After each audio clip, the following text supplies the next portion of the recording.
Hello, and welcome to the Area 1 Phish of the Week, where we take a deep dive into a fish that Area 1 has caught. I'm your host and Senior Product Manager at Area 1, Kel Jackson.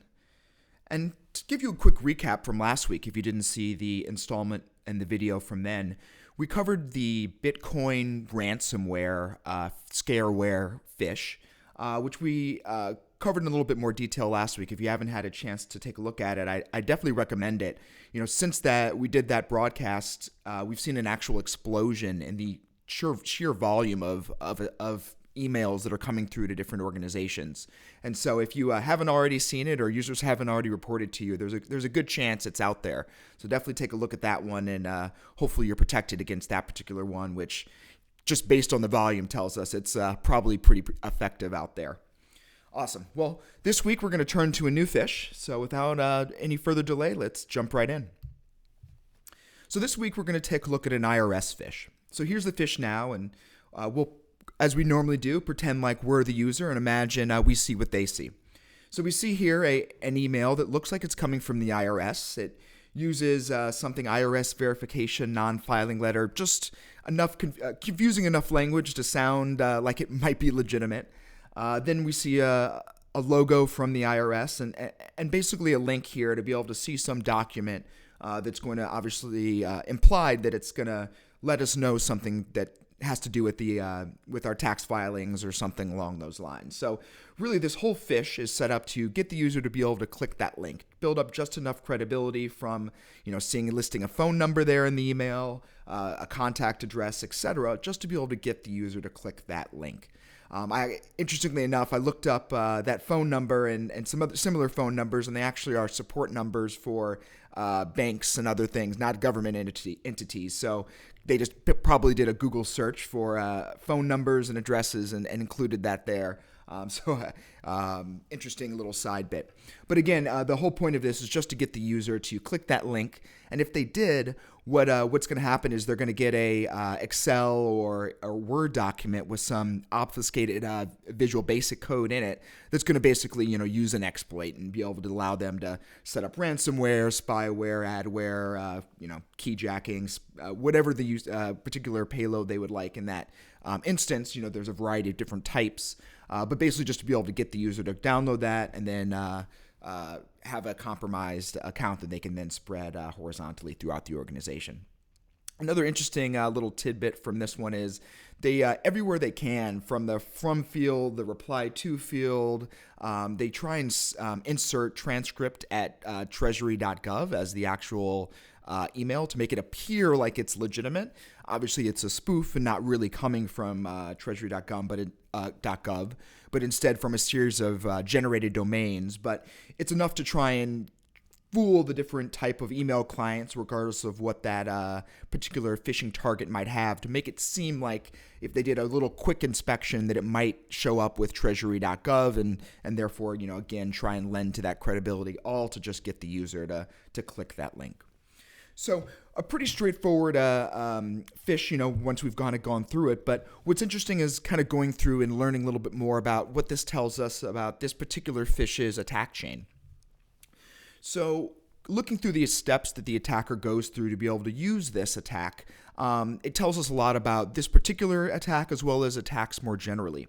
So most times when Phish come through, an attacker will tend to use one idea, one vector, one way of kind of getting the user to do an action. In this particular case, building authority and pretending to be like they're the IRS, and they'll tend to use that and then permeate that particular type of attack or idea in a variety of different ways. So they'll play with the language, they'll send it from a variety of different places across the internet. They will spin up a bunch of domains or buy or compromise domains. So the first step in that attack is really to build up that infrastructure. So they tend to, whether they're generating domains, they're compromising domains, or they're purchasing them. We can actually see here a few examples from where some of those emails were actually coming from. Obviously, it's not from a government server.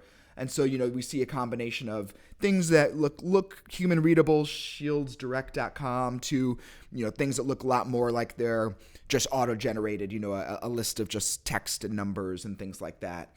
So they use probably a combination of just every, part of their domain or every domain they can kind of get their hands on.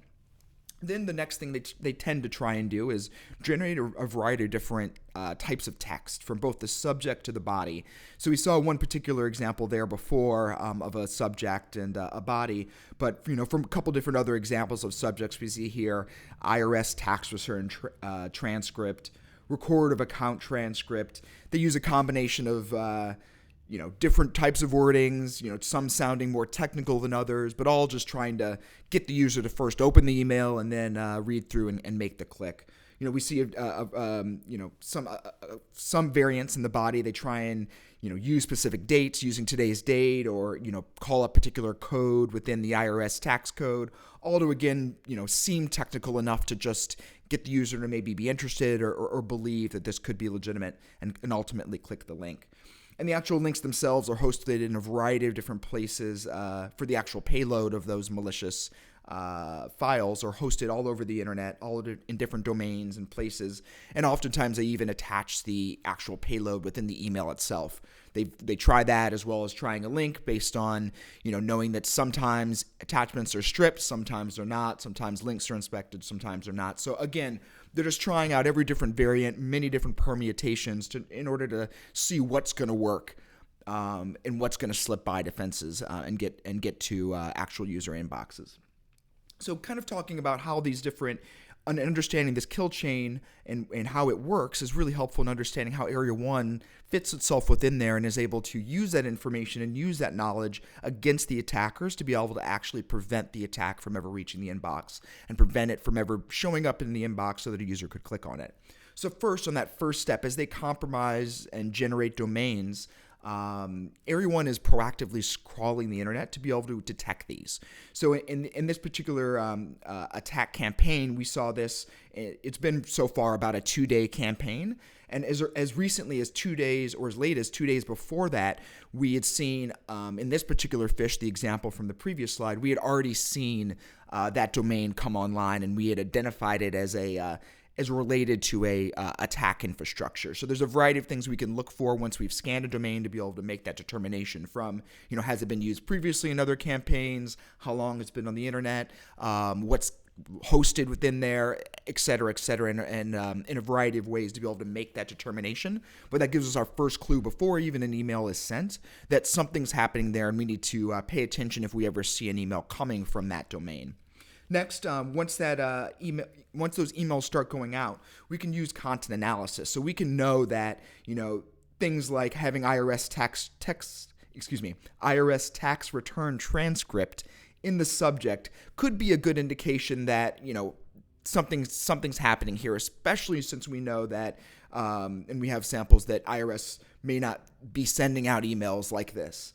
So we can use that information and use the kind of words, whether both in the subject, the body, to be able to understand from that context, that, open right away, things of immediate urgency, all of those type of things can help us understand that, this is not a legitimate email, but is something that is a phish. And lastly, file inspection. From both attachments as well as those attached links, we both understand we can actually scan and make a determination on the file itself. So we do a variety of interesting things and patent pending things around the actual detection of the what's in the attachment itself. And there's a variety of different security players, obviously, that also look at attachments, but really coupling that with the proactive web crawling as well as that content analysis, that gives us a holistic picture. So, again, subject analysis, we can look at things like SPF, DKIM, DMARC. We can look at file inspection. We can figure out if they're trying to spoof. We can look at, are they pretending to be from the IRS and not actually coming from an IRS server? All of that information taken together holistically allow us to build a more complete picture and uses every bit of information that's out there and that's findable about the email as it comes in and allows us to render a verdict all within less than, on average, 2 seconds. So it's taking all that information, a combination of proactive information as well as on-demand information as it's scanned and coming in, that quickly allows a very, very accurate and very, very deep analysis of the email taken together, because we understand those attack steps that the attackers go through, and because we understand that kill chain and we understand how that phishing campaign actually comes into existence. So to kind of shed a little bit more details on, understanding that this is not just an isolated email, but is part of a campaign. We've seen this in a variety of different targets, from, consumer brands giant, large tech firm, and industrial manufacturer. It really doesn't matter the industry in this particular case. In the United States, everyone pays taxes, or should be. And so everyone is, likely to select an email. So they kind of just send it out to everyone regardless of particular industry or target. And so to kind of also give you an example for, a sample email flow, we are seeing this getting past other customer defenses. Area 1 is unique in that we can be flexible in terms of where in the email flow we sit. So whether it's all the way out at the MX or behind existing secure internet gateways or other advanced threat protection systems, it doesn't matter. So we can get good visibility and understanding that these particular attacks are bypassing. Some of the variants are getting through, and we are seeing that. So this is a quick little sample email flow for what that architecture could look like at some of these example targets. And again, Area 1 is able to make those detections and able to make these determinations and protect these users when other defenses would have failed. So again, just to reiterate how Area 1 is able to catch this, it comes down to really two things. So first is that really, really important proactive crawling of the internet. And the way we're able to do that is a combination of sort of active sensors. You could think of the active sensors as sort of like road sensors on a highway, allowing you to understand traffic flow. Our active sensors are out there in the internet and in the cyber roadways, and allows us to understand, what's happening, what traffic is going by, what things are occurring, especially with an interest for, obviously, malicious actors to be able to understand, what domains are they setting up, what are they creating, what's happening, where are they trying to send malicious traffic through and to. And then there's that sparse as well. So this is our proactive crawling of the internet that allows us to see content that is being put up in the world and understand things as they evolve and as they change. We see on average just about the entire internet every 2 weeks, and some more often than others. Obviously, some sites refresh themselves a lot more frequently than others. And then in terms of the actual components of the email, it comes down to that information from that proactive part that feeds in. So we understand, as an email comes in, where it's coming from, is it part of an attacked kill chain? Who is it? What is the domain? How long has it been in existence? Next, we can see, that email content inspection, looking at keywords, understanding, holistically, where is it coming from? What actions is it asking for the user? Does it use logos? We can actually scan those logos and be able to determine that yes, they are, or no, they're not actually a legitimate use of that logo. And then lastly, that file inspection piece. We can actually look at the contents of that file and do some clever things by unpacking it, repacking it, and looking at the different components of it to be able to understand that it is a piece of malware and it's doing something that is not something that the user wants on their machine. So taken together, Area 1 is using all this information to stay ahead of attackers and catch, as we see week over week and all the time, catch what other defenses are missing. So that it's that combination of proactive as well as on-demand inspection that allows us to really get a good, clear picture and be able to make detections and stop phish where others would miss it. And again, it only takes that one phish, that one download, that one click of the link, that one piece of malware from the hundreds and thousands that these campaigns are sending in order for something negative to happen and affect an organization. So Area 1 is staying proactive and keeping a very proactive approach to not let any of those get through to user inboxes. Awesome. So that's the Phish of the Week this week. Thanks for tuning in. And again, thanks for listening.